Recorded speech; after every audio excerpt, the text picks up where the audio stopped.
সালাতের নিয়ত কিভাবে করতে হয়, নামাজের মধ্যে নিয়ত কিভাবে করবেন? নিয়ত হলো মনের ইচ্ছার নাম। নিয়ত কিসের নাম ভাই? মনের ইচ্ছা।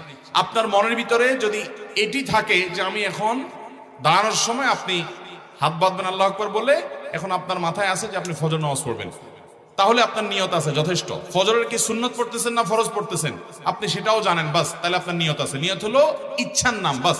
মুখে নাওয়াইতুন বলার কোনো প্রয়োজন, কোরআন হাদিসে কোথাও মুখে এই নিয়ত মনে যেটা আছে এটাকে মুখ উচ্চারণ করতে নামাজের জন্য নির্দেশ করা হয়। আপনি কি পড়তেছেন? আপনি বলেন আমি ফজরের 2 রাকাত ফরজ পড়তেছি, ওকে।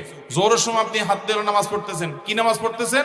হাত তোলার আগে আপনার মাথায় আছে যে আপনি জোহরের 4 রাকাত সুন্নত পড়তেছেন, অথবা ফরজ অথবা পরের সুন্নত, যেটাই পড়ছেন ওটা আপনার মাথায় আছে, বাস, তাহলে আপনার নিয়ত আছে। প্রথম হলো আপনি ইবাদতের নিয়তে করছেন, কি ইবাদত করছেন, কোন ওয়াক্তেরটা করছেন, ফরজ করতেছেন না সুন্নত করতেছেন, এটা আপনার মাথায় আছে, বাস, এটার নামে নিয়ত। নিয়ত হলো মনের ইচ্ছা, যে আপনার প্ল্যানটা কি, এটা আপনার জানা আছে।